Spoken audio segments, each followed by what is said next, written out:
दोस्तों, नवरात्रि के किसी भी दिन इस वृक्ष को छूकर आ जाना, तत्काल ही गरीबी दूर हो जाएगी, मनोकामनाएं पूर्ण हो जाएंगे।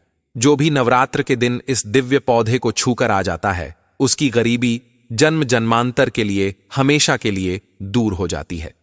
दोस्तों, आज हम आपको नवरात्रि में एक ऐसे दिव्य पौधे के बारे में बताने वाले हैं, जिस पौधे को छूने मात्र से व्यक्ति का भाग्य उदय हो जाता है। इसे स्वयं रावण संहिता में रावण ने बताया है और इसे लाखों लोगों ने नवरात्रि में छूकर अपनी किस्मत को चमकाया है। अब आपकी बारी है, देर नहीं करना है। साल 2025 के नवरात्रि 30 मार्च से प्रारंभ होने वाले हैं। तो दोस्तों, ध्यान से इस वीडियो को कहीं से करके रख लीजिएगा, बिल्कुल मिस मत कीजिएगा, वरना पूरी जिंदगी पछताते रहोगे। फिर मत कहना बताएं नहीं। और चैनल दिव्य ज्योति को अगर आपने अभी तक सब्सक्राइब नहीं किया तो जल्दी से कर लीजिए। गए दोस्तों, आप जो है वीडियो पूरा देख लेते हैं, परंतु वीडियो को लाइक नहीं करती है, तो कृपया करके वीडियो लाइक जरूर से कर दीजिए और चैनल को सब्सक्राइब करना बिल्कुल मत भूलिए, ताकि आने वाली ज्ञानवर्धक जानकारियां आपको प्राप्त होती रहें। आज का वीडियो बहुत ही महत्वपूर्ण है। ऐसी जानकारी लाखों रुपए खर्च करने के बाद भी आपको प्राप्त नहीं होने वाली, जो हम आपको आज यहां पर बिल्कुल फ्री में प्राप्त करने वाले हैं। यह जानकारियां अनमोल है और इन जानकारी को कोई लाखों रुपए खर्च करने के बाद भी प्राप्त नहीं कर पाएगा।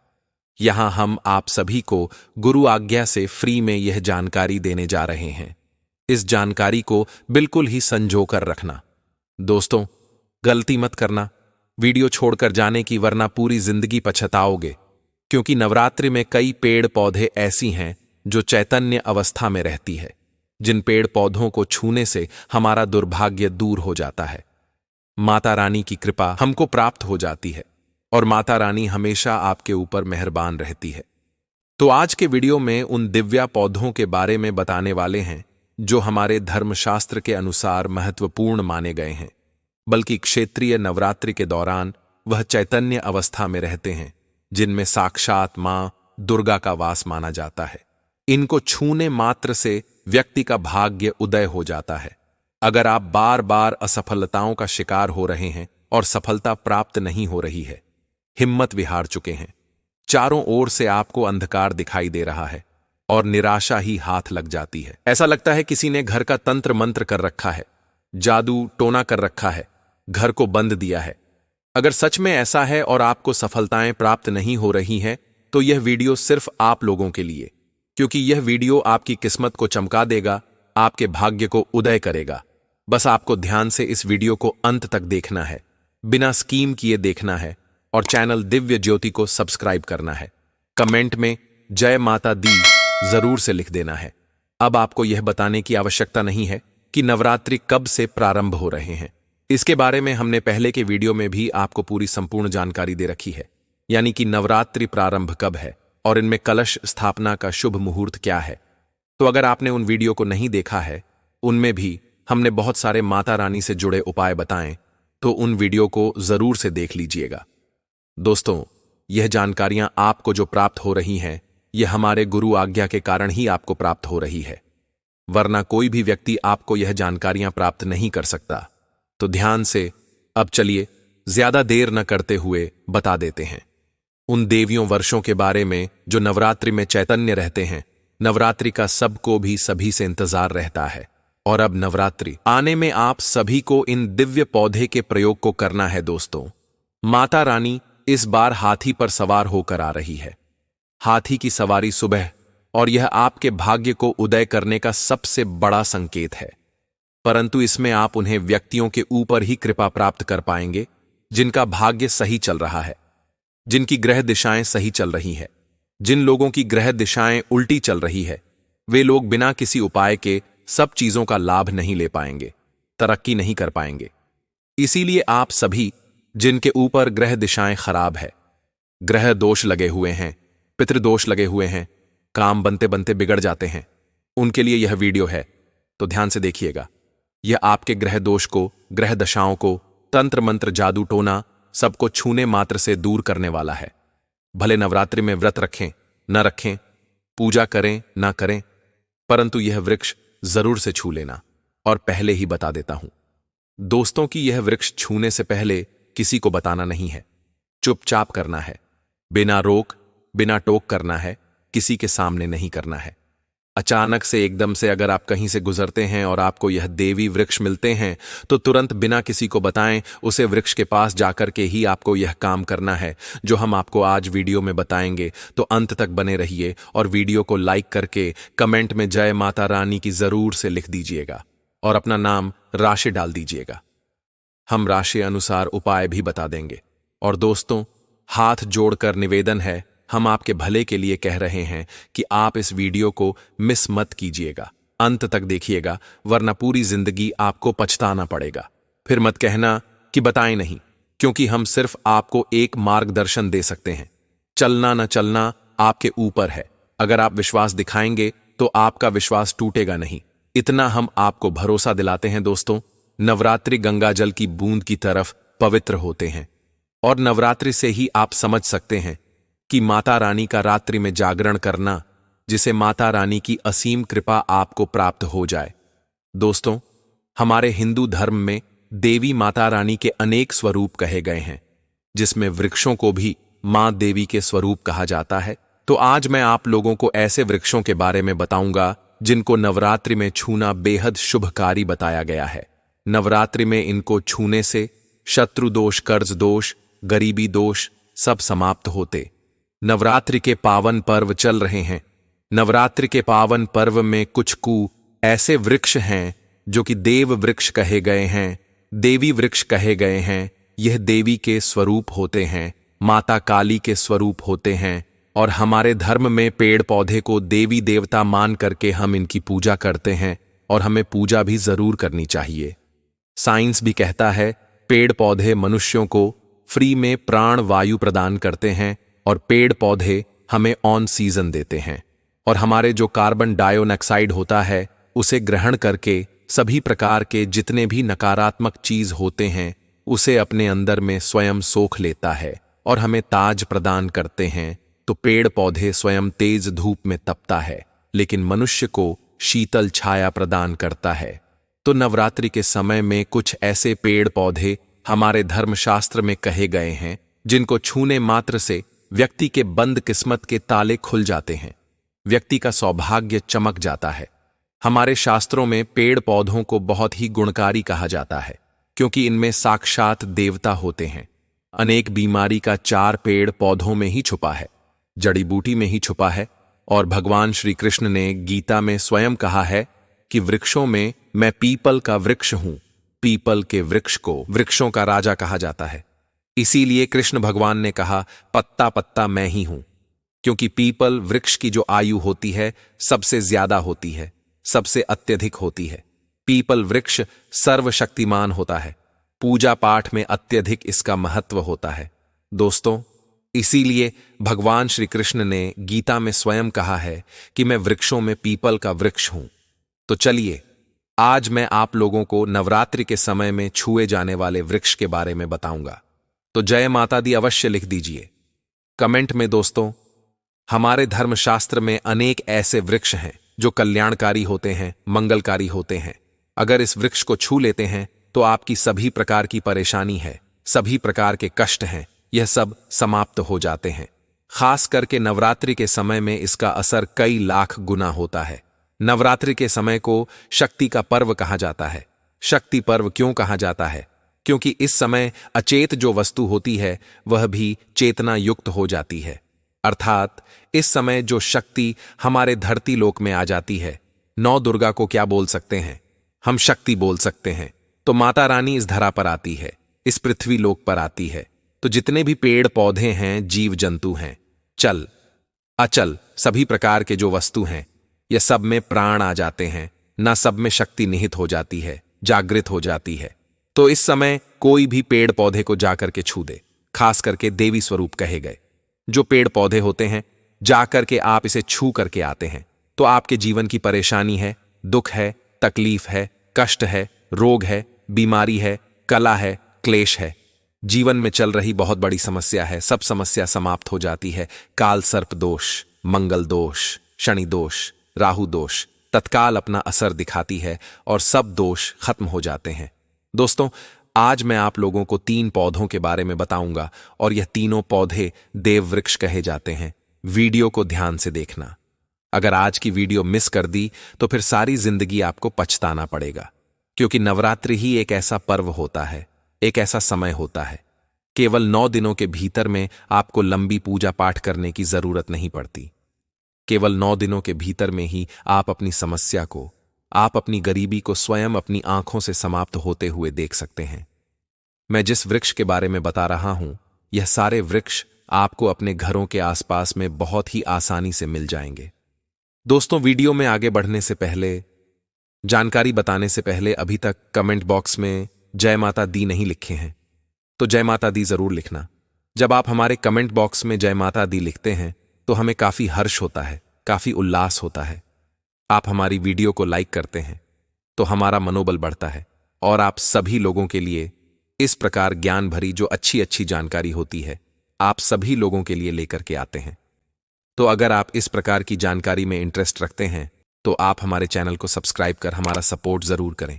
दोस्तों, मेरे जो उपाय होते हैं, आप लोगों को मैं सरल से सरल आसान उपाय बताता हूं। जो भी हमारे गुरुदेव ने हमें सिखाया है, जो उपाय बहुत ही सरल होते हैं, बहुत ही आसान होते हैं और यह राम बाण की तरह काम करते हैं। जिस प्रकार प्रभु राम के जो बाण होते हैं अचुंग होते हैं, उसी प्रकार मेरे वीडियो में बताए गए जो उपाय होते हैं अचूक होते हैं, कभी भी प्रभावहीन नहीं होते हैं। तो वीडियो को ध्यान से देखना। कौन से ऐसे 3 वृक्ष हैं जिसे हमें छूकर के नवरात्रि के समय में जरूर आना चाहिए? एक खास बात सभी दर्शकों को बताना चाहूंगा। नवरात्रि के समय में जितना ज्यादा हो सके देव वृक्ष की पूजा जरूर करना। दोस्तों, देव वृक्ष में कई प्रकार के वृक्ष होते हैं। चलिए, मैं आप लोगों को बताना चाहूंगा कौन से वृक्ष को छूने से हमारी गरीबी मिटती है। पहला जो वृक्ष है, बेल का वृक्ष। जो बेल का वृक्ष है, यह वृक्ष माता पार्वती के पसीने से उत्पन्न हुआ है। स्कंद पुराण के अनुसार जो माता पार्वती है, यह देवी स्वरूप कही गई है, अर्थात यह 9 दुर्गा के स्वरूप कही गई है।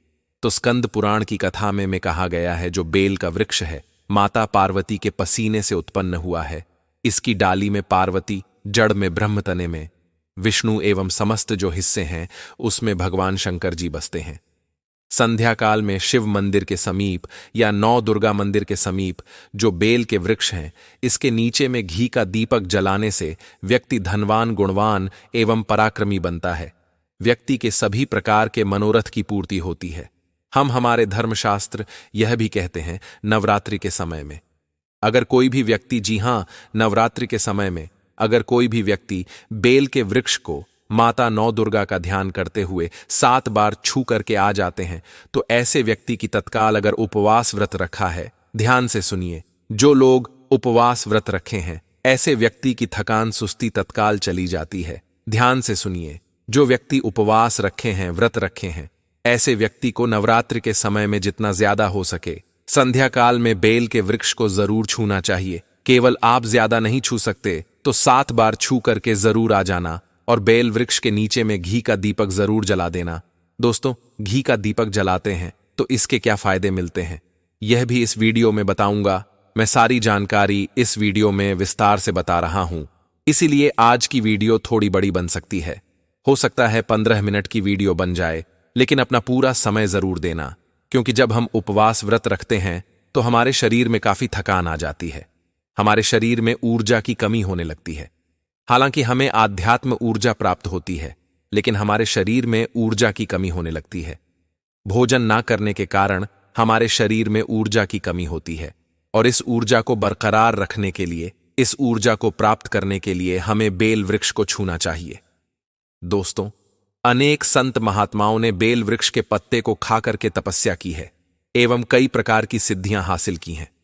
धर्मशास्त्र कहते हैं अगर नवरात्रि के समय में बेल के पत्ते खाए जाएं तो जो व्यक्ति लंबे समय से जो मंत्र के जाप कर रहे हैं, सिद्धि प्राप्त नहीं हो पा रही है, फिर कुछ आप ऐसी सिद्धि को प्राप्त कर सकते हैं जो सिद्धि आपको काफी लंबे समय से प्राप्त बेल के पत्ते खाने से वह सिद्धि जल्दी प्राप्त होती है। इसके नीचे घी का दीपक जलाने से हमें की प्राप्ति होती है। सिद्धि का मतलब होता है कार्य में सफलता। तो जो लंबे समय से आपके कार्य नहीं हो पा रहे हैं, उस कार्य में नवरात्रि के समय में जितने भी दिन हो सके, आप जो हैं, जब भी आपको समय मिले तो शाम के समय में घी का दीपक जरूर जला देना। और अगर कोई भी व्यक्ति नवरात्रि के समय में, ध्यान से सुनिए, अगर कोई भी व्यक्ति नवरात्रि के समय में अगर बेल वृक्ष की जड़ में दूध चढ़ाते हैं तो सभी प्रकार के व्याधि दूर होती है। अगर सिंदूर युक्त गंगा जल चढ़ाते हैं तो व्यक्ति की गरीबी मिटती है। अगर तिल चढ़ाते हैं बेल वृक्ष के जड़ में तो सौभाग्य की प्राप्ति होती है।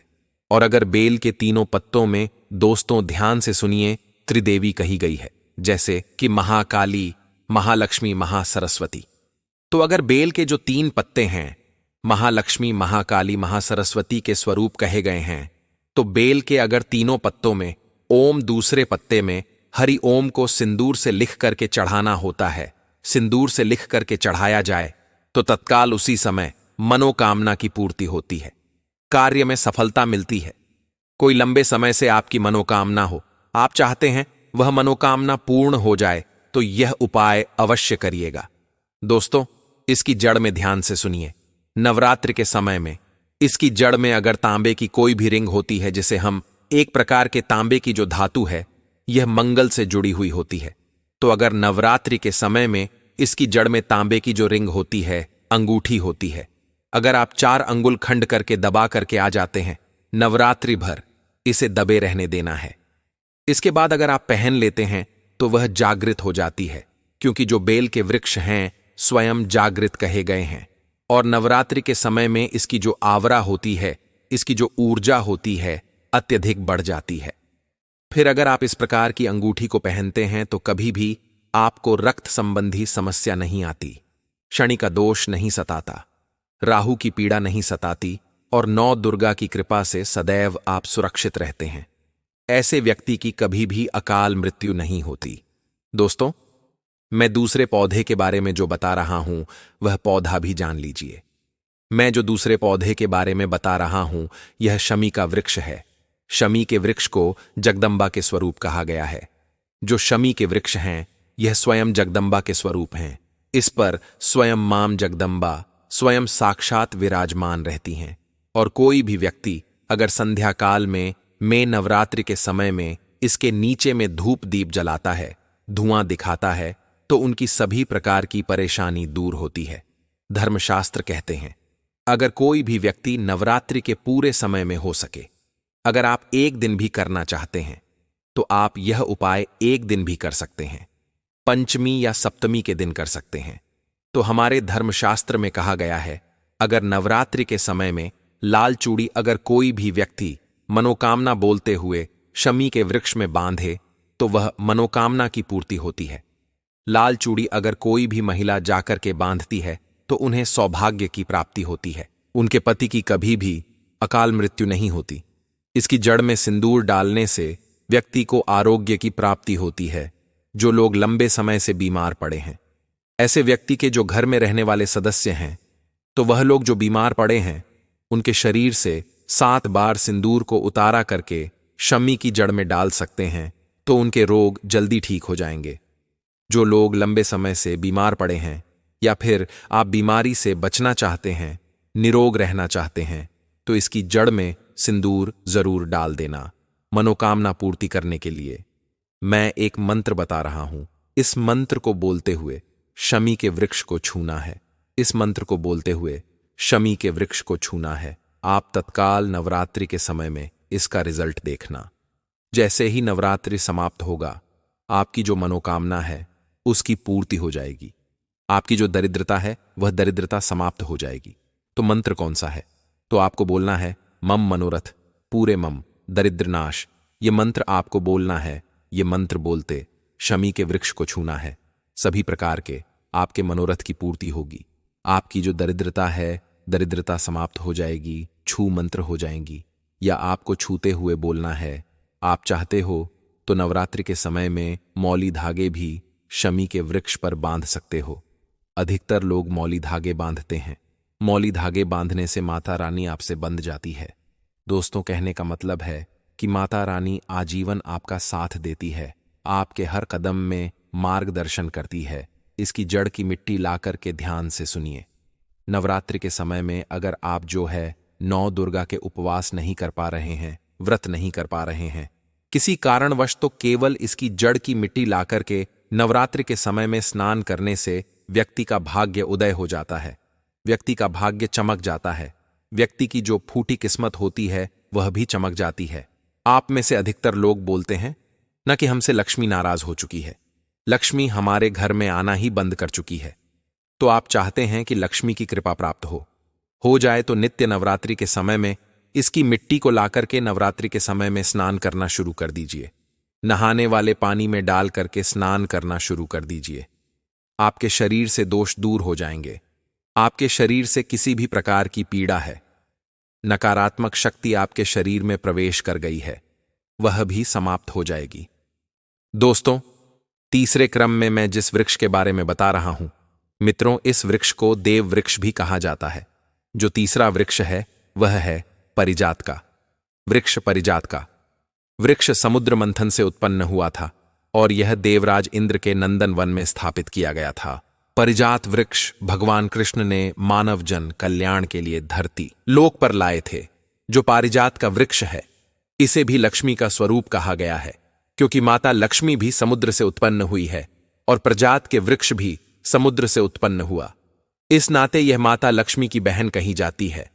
तो ऐसा माना जाता है कि कोई भी मनुष्य, उनके शरीर में कितनी भी ज्यादा थकान हो, कितनी भी पीड़ा हो, जैसे कि नवरात्रि के अगर आप व्रत रख रहे, व्रत के दौरान अगर आपके शरीर में थकान है, पीड़ा है, तो परिजात के वृक्ष को शाम के समय में छू करके जरूर आ जाना। आप चाहते हो तो नवरात्रि के किसी भी टाइम में आपको टाइम मिले, उस समय में जाकर के इसके वृक्ष को छू सकते हैं।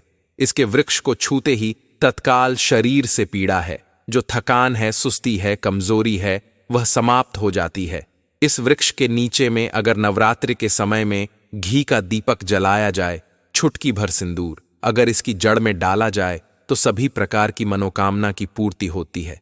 लेकिन आपको प्रार्थना जरूर करनी है कि हे परिजात वृक्ष, आप देवी स्वरूप कहे जाती हैं, आप हमारी सभी प्रकार की पीड़ा को दूर करें। गृह दोष है, पितृदोष है, लक्ष्मी दोष है, इसे आप समाप्त करें। लक्ष्मी स्वयं आपकी बहन है। माता लक्ष्मी का हमारे जीवन में प्रवेश कर जाए, इस प्रकार का आप हमें आशीर्वाद प्रदान करें। इस प्रकार से आप इनसे जो है मनोकामना बोल सकते हैं, मनोरथ बोल सकते हैं। यह लक्ष्मी की बहन कही गई है, क्योंकि समुद्र मंथन से यह उत्पन्न हुआ है। तो अगर आप भी जल्द धनवान बनना चाहते हैं, आपके जीवन में कोई कामना है, कोई कामना अधूरी रह गई है, तो हमने 3 वृक्ष के बारे में बताया है। इन 3 वृक्ष को नवरात्रि के समय में छूना शुरू कर सकते हैं। और अगर कोई व्यक्ति यह तीनों वृक्ष को छू लेते हैं, ध्यान से सुनिए, अगर तीनों वृक्ष को छू लेते हैं तो ऐसे व्यक्ति के कार्य असफल होने से, ऐसे व्यक्ति की मनोकामना पूर्ण होने से दुनिया की कोई भी शक्ति नहीं रोक पाएंगी। मनोकामना पूर्ति करने के लिए, कार्य में प्रगति प्राप्त करने के लिए, अपनी किस्मत को चमकाने के लिए, सोए हुए भाग्य को जागृत करने के लिए नवरात्रि में यह उपाय जरूर करिएगा। दोस्तों, यह उपाय सोने पर सुहागा होगा। यह आपकी जिंदगी को संवार देंगे, आपकी जिंदगी में चल रही परेशानी को दूर कर देंगे।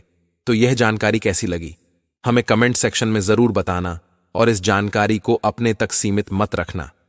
इस जानकारी को आगे जरूर शेयर करना, क्योंकि ज्ञान बांटने से ज्ञान बढ़ता है।